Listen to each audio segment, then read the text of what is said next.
Hello, guys. So today we are starting something new. Doubt solving Saturdays, as I call it, are basically videos that I'll put out every Saturday.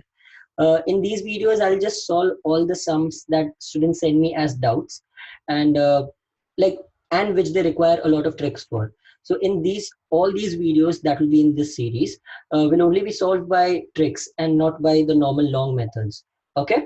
So I'll try to give you the shortest method to do it. I'll try to give you the shortest way to do the sum, and I just hope you guys enjoy it.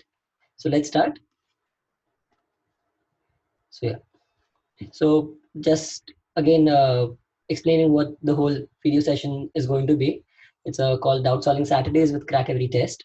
And you can send me your doubts that you want tricks for, and I'll post a video on every Saturday teaching the best possible way to teach it. The way that I teach all the sums in my course. Uh, every Saturday we'll do this thing, and I hope that everybody benefits and not just the people who have registered with me. So, well, let's hope I see you guys at JBIMS, and try to use it as much as you can, guys. Try to use it as much, and we'll start with the doubts. This is a doubt that has been sent by Dhananjay from Telegram, and so let's do it. So normally the way that most people would solve this, the sum that we have been given is that a boat covers this much distance upstream and this much distance downstream in 3 hours, and it covers 36 kilometers and 24 kilometers downstream in 6.5 hours. What is the velocity of the stream? Now guys, most of the people will actually make equations for this, पर मैं बोलता हूँ equations मत बनाओ. For almost all the sums, I try to keep equations as less as possible. इसमें थोड़ा जुगाड़ लगाओ. See, ये numbers क्या क्या है? 12, 18 and 36 and 24, right? Try to make either of them the same. तो 36 ऊपर है ना, तो इधर भी upstream 36 कर दो. तो इसके numbers क्या हो जाएंगे? 36, इसका हो जाएगा 54, and it will take how much? 9 hours. And उधर आ जाएगा 36 upstream, 24 downstream will take how many? 6.5 hours. तो समझो इसमें इसने फर्क क्या किया ये बंदे ने. Whoever the boat, what is the difference in the distance traveled? 30 kilometers downstream is the distance that is traveled, that is the difference. 36 kilometer upstream जाने को तो सेम ही टाइम लगेगा, and इधर what is the time difference? 2.5. So that means to travel 30 kilometers downstream, it takes him 2.5 hours. So how many? What is the speed downstream? It is basically 30 divided by 2.5, that is 12. So 12 kilometers per hour is the downstream speed. अब देखो, अगर 12 kilometre per hour downstream speed है, तो 18 kilometre जाने को उसको कितना time लगेगा? 1.5 आवर्स. तो 3 घंटे में से 1.5 आवर्स वो नीचे आया, तो 1.5 आवर्स ऊपर गया, तो अपस्ट्रीम कितना हो गया? 12 kilometers divided by 1.5 hours. That is how much? Exactly, that's 8 kilometers. Sorry, 8 kilometers per hour. अब देखो इन दोनों का जो बीच में होगा, that is 10 kilometers per hour, that is the boat का speed, and stream का speed कितना होगा? So 10 kilometers is boat का speed. Sorry, I'll just write the zero properly. 10 kilometers is the boat का speed, and 8 and 12, तो stream का speed कितना हो गया? 2 kilometers. That's it. That is how you can solve this sum literally in just 30 seconds, 30-35 seconds. उतने में ये पूरा sum हो जाएगा. You don't have to spend so much time on the sum. Okay, guys? चलो, let's move on to the next one.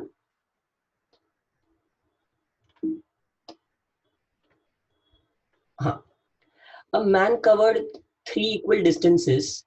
A man covered a distance in 3 equal parts. तो तीनों parts उसने equally cover की, like equal distance के थे. पहला वाला 5 की स्पीड पे, सेकंड वाला 10 की स्पीड पे, एंड तीसरा वाला 30 की स्पीड पे. So I just draw it out for you.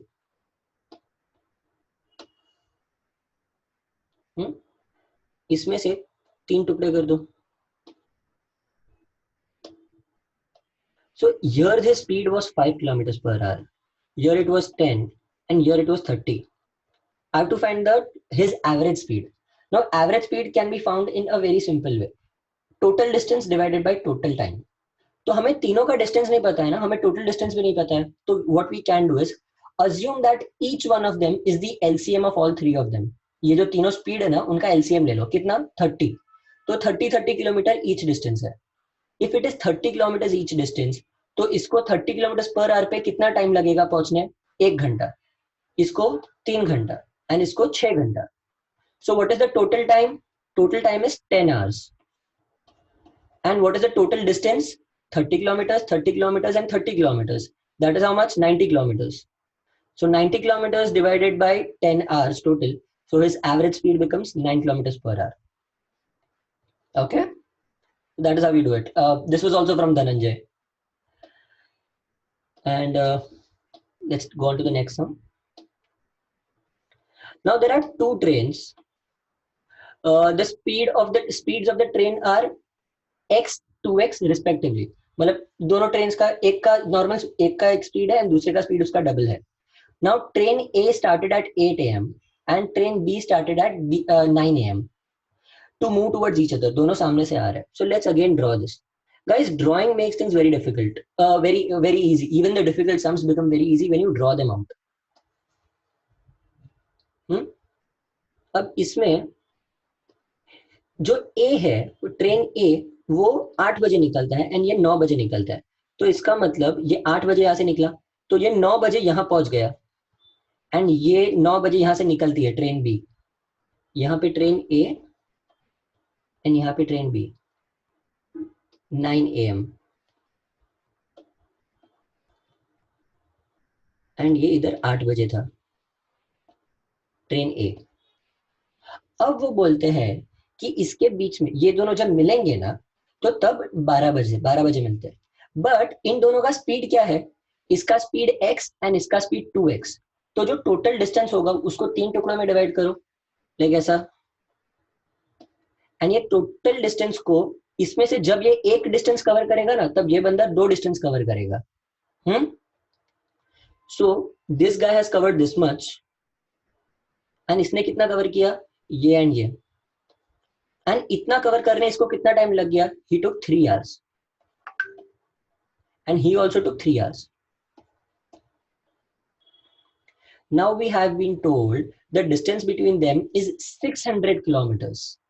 600 kilometers हमें properly दिया है कि उसका distance क्या है.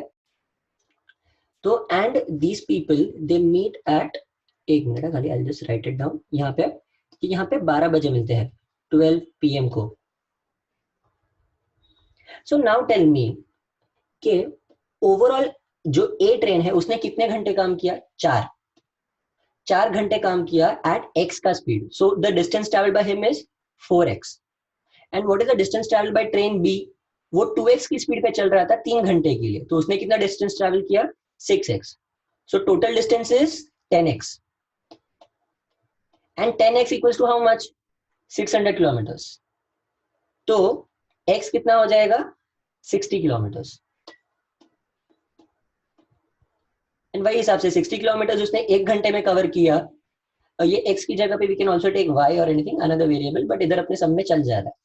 60 किलोमीटर का डिस्टेंस वो 1 घंटे, ये एक टुकड़ा है ना 60 किलोमीटर्स एंड यहाँ पे बाकी सारे टुकड़े हैं, तो 1 घंटे में उसने 60 किलोमीटर्स कवर किया. तो what is the speed x? It is 60 kilometres per hour. That is how again you can find the sum का solution in barely 30-35 seconds. Otherwise this sum would have taken a little more time. इसमें आराम से 1-1.5 minute जितना चला जाता है. Okay? Now this is a sum that I have been sent by Abhishek Marathe and he sent it to me on Instagram. So there are 2 pipes and they both fill a tank in 36 minutes and 48 minutes respectively. Initially both the taps are opened and A is stopped midway. It takes 24 minutes to fill the tank. How much time before the completion was the tap A closed? Okay, so now simply understand this. दोनों taps है, उसमें से A को बीच में से बंद कर दिया. B तो फुल टाइम काम कर रहा था ना. अगर B 48 मिनट्स में पूरा काम खत्म करता है तो 24 मिनट्स में B ने कितना काम खत्म किया होगा? आधा. तो जितना भी टैंक था उसका आधा तो B ने भर दिया था. तो समझो अगर टैंक की कैपेसिटी थी 100 तो B ने 50 तो भर दिया, तो 50%. एंड दूसरा 50% भरने को A को कितना टाइम लगेगा? अगर वो 36 मिनट्स में टोटल भरता है तो वो 18 मिनट में आधा भरेगा, तो ए को 18 मिनट्स लगा टू फिल द अदर 50%। अगर टोटल टाइम 24 मिनट्स चला एंड 18 मिनट में ए ने काम किया 50%, तो how much time before the completion of the project was a tap closed? 6 minutes. 24 minus 6, that is 6 minutes. That is how you solve the sum. समझे? So again, this sum, ये sum तो 30 second जितना भी नहीं है, sum तो उससे भी जल्दी हो सकता है। It's just that you need a proper understanding कि कैसे sum को अलग तरीके से देखेंगे। Spending 5 seconds to look at the sum and thinking about it will help you solve the sum in much lesser time. चलो, this is a very interesting sum. Many students get very confused in quadratic equations, like सबकी फट जाती है। But how do we solve it? There is a very easy way to solve quadratic equations. मुझे compare करने हैं दोनों के values. Now understand this. एक तो हमें ढूंढना पड़ेगा। यहाँ देख लो, जो पहला वाला है ना, but then you'll see the magic after I solve the first one. You'll see the magic. How do I solve the second one very easily? Second one उल्टा ज्यादा डरावना है, मुझे सिर्फ एक को ही solve करना है। देखो, x का है तो a into c, मतलब ये इसका कोएफिशिएंट एंड ये वाला नंबर हम मल्टीप्लाई करेंगे। सो 113 के दोनों टुकड़े कर रहे हैं, which are the factors of 1470। तो 1470 को मैं दो टुकड़ों में बांट देता हूँ, 147 एंड 10। तो 10 के फैक्टर्स क्या हो गया? 5 into 2 एंड 147 को टुकड़ा करना चालू करते हैं, that is 3 into 49 and this is 7 into 7। Now ये 5 को मल्टीप्लाई थोड़ा थोड़ा करके मुझे ऐसा ट्राई करना है कि 113 आ जाए। Now that can be done in this way. इसको 49 into 2 दैट इज 98 एंड इसको 15 कर देंगे, 5 into 3 तो वो हो जाएगा 15। Now that will give you 113 and because minus है तो ये प्लस हो जाएंगे। Both the factors of x are plus 98 and plus 15. Now the second one. Now the second one you don't have to solve. See very carefully. ध्यान से देखो। इसका values क्या हो सकता है? इसके भी दोनों वैल्यूज पॉजिटिव होंगे बिकॉज बीच वाला नेगेटिव है। तो now how can we solve this? What is the least value that y can take? 0. What is the highest value that y can take? 179. अगर वैल्यू 0 हुआ तो जो एक y है वो x से बहुत छोटा हो जाएगा, एक बहुत बड़ा हो जाएगा। So then it is cannot be determined. How will it be either of them? अगर y की सारी वैल्यूज उससे कम है, सारी वैल्यूज उससे ज्यादा है। अगर हमने 15 से कम वाला एक वैल्यू लिया तो दूसरा वैल्यू भी उतना ही, अगर हमने दूसरा वैल्यू उतना ज्यादा हो जाएगा तो it will still be more than this value.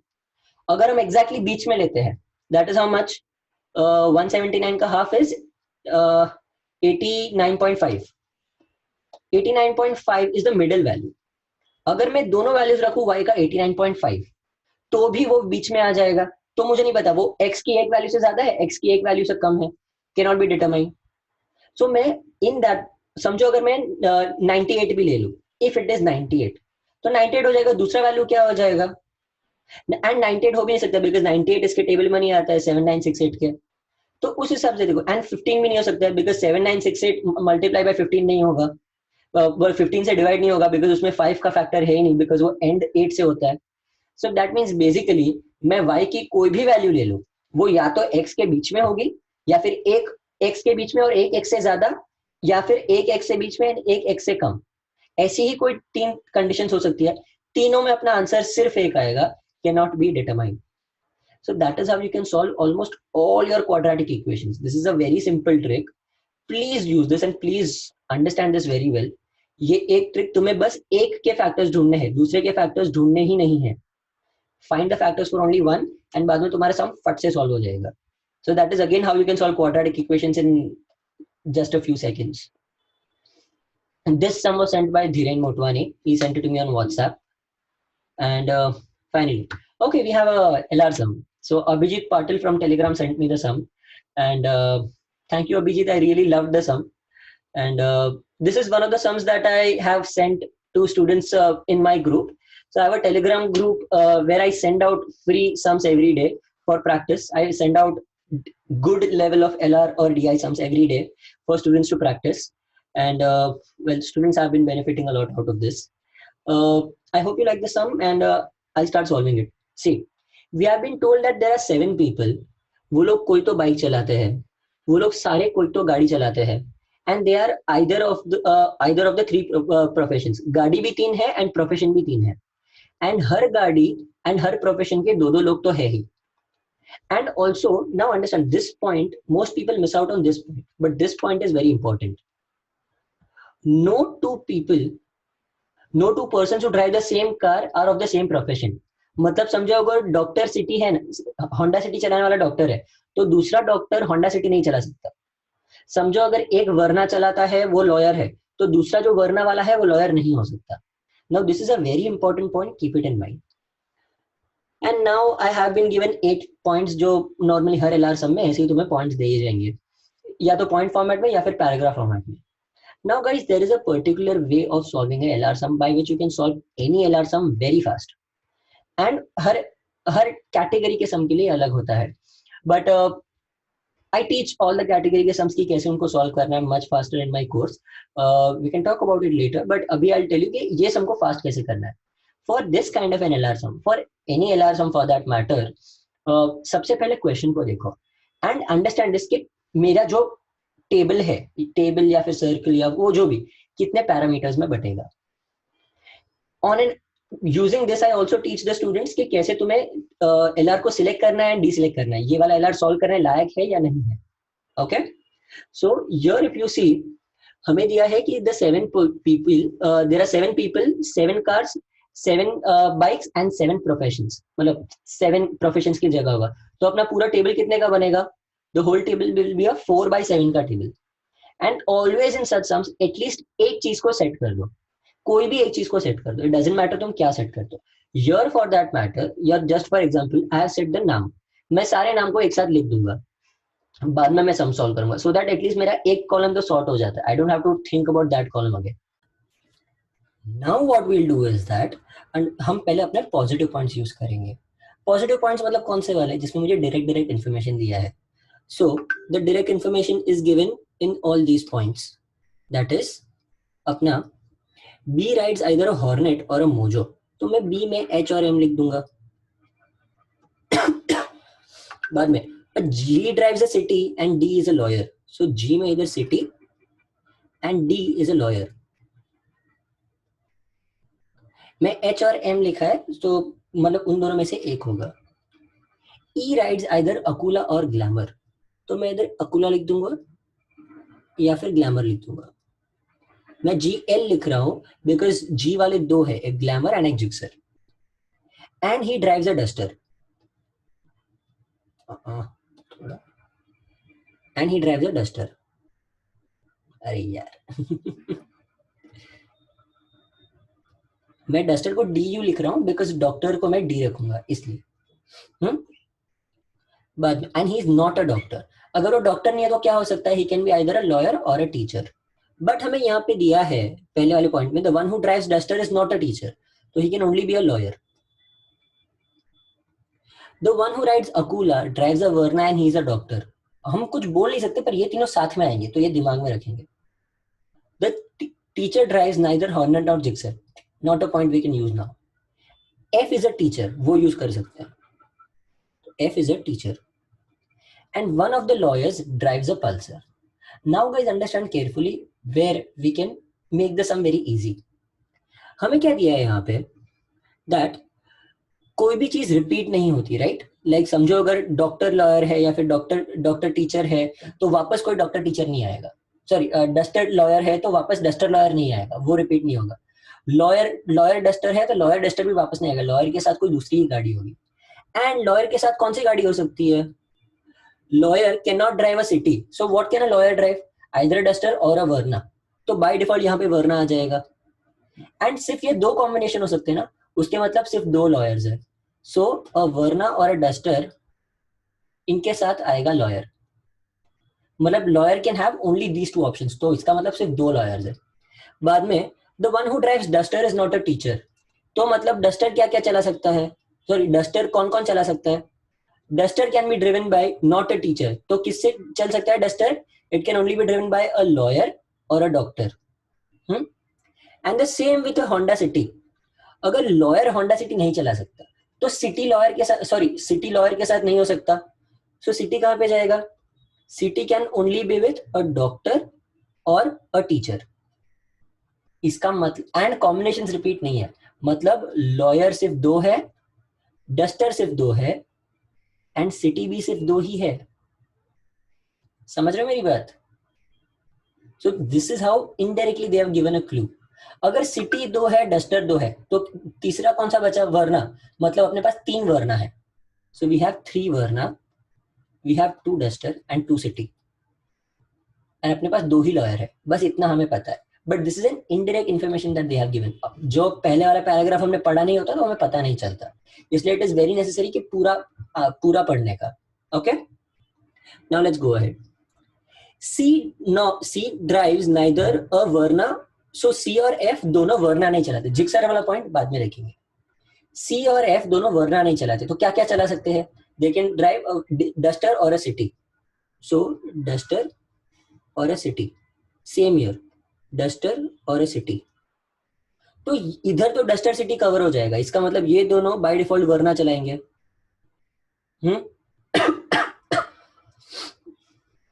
And the one who drives Duster is not a teacher, मतलब टीचर के साथ डस्टर नहीं हो सकता, तो टीचर के साथ क्या आ जाएगा?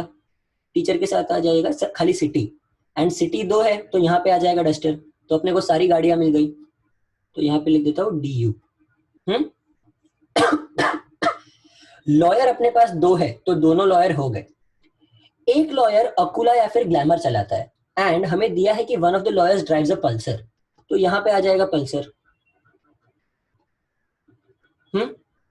ऑल्सो अपने को ये वाला दिया है ना, याद है मैंने बोला था बाद में काम आएगा, the one who rides Akula drives a Verna and he is a doctor. तो वर्ना वाला तो ये तीन ही है, उसमें अकुला तो इन दोनों जगह पे नहीं आ सकता, तो बाय डिफॉल्ट ये हो गया अकुला वाला, अकुला वर्ना एंड डॉक्टर। एंड यहाँ ऊपर अकुला आ गया तो यहाँ नीचे से अकुला निकल जाएगा, तो ये आ गया ग्लैमर। अब सी और एफ दोनों जिक्सर नहीं चलाते, मुझे इधर दिया है पहले वाले पॉइंट में, तो जिक्सर कौन चलाएगा? ये वाला बंदा। मैं इसको जी एक्स लिख देता हूँ, क्योंकि यहाँ पे जी एल मतलब ग्लैमर है ना, इसलिए। And from here I have been given that ये डी यू एल है, तो डी यू एल हो गया, तो ये दूसरा क्या होना चाहिए? डी यू डी, मतलब डी यू के साथ डॉक्टर। अगर ये डॉक्टर है एंड सी के साथ कौन सा हो सकता है? सी टी हो गया, तो सी डी, ये आ जाएगा वापस डॉक्टर। तो बचा अपने पास इधर क्या? हर चीज एटलीस्ट दो दो है, तो अगर डॉक्टर ऑलरेडी तीन है तो हमें एक टीचर तो यहाँ पे रखना ही पड़ेगा, तो ये आ गया टीचर। वही लॉजिक यूज करके teacher rides neither hornet nor Gixxer, तो टीचर हॉर्नेट नहीं चलाएगी, तो हॉर्नेट यहाँ पे तो नहीं हो सकता, तो इधर क्या आ जाएगा? मोजो। तो अपना वो हॉर्नेट मोजो को हम निकाल देते हैं, यहाँ पे सिर्फ एक मोजो हो जाएगा। अब बचा ये दोनों में, इधर भी वापस हॉर्नेट यहाँ भी नहीं आ सकता बिकॉज यहाँ पे भी टीचर है, तो ये आ जाएगा हॉर्नेट। एंड जो एक बचा कुचा है वो कौन सा है? That is shine. शाइन यहाँ पे आ गया। डन। सो इतने कम टाइम में हमने पूरा पजल सॉल्व किया, which was actually very confusing, but हमें अगर पॉइंट्स प्रॉपर्ली यूज करने आता है ना, और अगर अपना अप्रोच सही है, अप्रोच मतलब कैसा? पहले पॉजिटिव, बाद में रिलेटिव एंड बाद में नेगेटिव पॉइंट्स। पॉजिटिव डालोगे तो तुम्हारा टेबल थोड़ा भर जाएगा, बाद में रिलेटिव पॉइंट्स, रिलेटिव पॉइंट से तुम्हें केसेस मिलेंगे, दो तीन केसेस मिलेंगे, तीन चार केसेस मिलेंगे, एंड वो जो केसेस होता है ना, वो केसेस को हम नेगेट कर सकते हैं, कैंसिल कर सकते हैं नेगेटिव पॉइंट्स यूज करके। नेगेटिव पॉइंट से एक एक केस हटता जाएगा, एंड फाइनली तुम्हारे पास एक ही केस बचेगा which is a right answer. समझ रहे हो? This is our solution. And बाद में क्वेश्चंस मार्क करना तो 2 सेकंड का काम है, मतलब 5 सेकंड एक क्वेश्चन लगना चाहिए मैक्सिमम, बट ये सॉल्व करना तुम्हें एग्जाम में जल्दी आना चाहिए, like how I did it. अगर ये मेथड से किया then you can easily solve it in 4.5 minutes maximum. Okay, and इसमें तुम्हें आराम से 5 से 6 क्वेश्चन का मार्क्स तो तुम्हें ऐसे ही मिल जाएगा। So that is how you solve LR का sum very fast, and this is something that I teach in my course. So this is something that all my students can do very easily in 3.5-4 minutes. ये वाला सम आराम से हो सकता है. Okay, so yeah, that does it for today's all the doubts for today that I had gotten. I would love for you guys to send me more doubts. I really enjoyed solving these. So that's again doubt solving Saturdays. Next Saturday I'll upload another video where I'll solve all the doubts that you guys have sent to me. And if you guys really want to learn how I do all these tricks, I can give very few tricks here. In my I have a whole course where I give out all my tricks in each and every section, in each and every topic. So that's something that that really helps out the students. My students are already scoring very well in the mock tests, and they are able to manage their time much better. And also what I suggest is कि 150 minute भी नहीं, 140 minutes में paper तुम्हारा खत्म कर दो, तो last के 10 मिनट तुम्हारे पास बफर टाइम रहेगा सीईटी में. तो 140 मिनट्स में also they are scoring very well already, and they still have 1.5 months to go. So that's something that I really suggest, that's something that has been really helping them. The Crack Every Test course that I said, it includes all of this. You get an unlimited access to all my lectures with all the best tricks to solve the MBA CET. I personally make you a study plan according to your own schedule. And it has really helped all the students on how to go ahead with your preparation, because unless you have a study plan, you cannot succeed. Randomly कोई भी चीज करके कुछ फायदा नहीं है. Please make a study plan, even if you do it by yourself. Apart from that, you can contact me anytime. There is daily LRDI practice, like sums like this. I daily send them out in the group, and you have a ton of you have a lot of sums to solve by yourself. I've literally handpicked the sums that students should solve, and so you have a lot of sums to practice. Also, there is daily practice for vocabulary and grammar. So everybody who's weak in English or in grammar, it really helps them out a lot.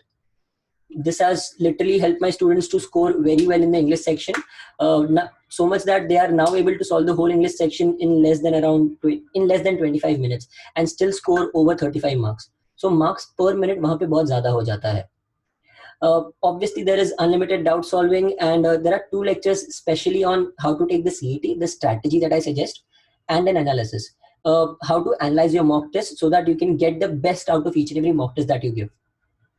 Obviously, there is also special mentoring sessions, but the mentoring sessions are only for the people who register before the 17th of January.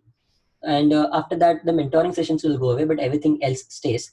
You can still stay in contact with me all the time on the phone, and I'll try to help you out as much as I can. If you just want the course, then the course fee is overall rupees 4,000. I've also tied up with a few test providers because I understand that mock tests are an important part of your preparation.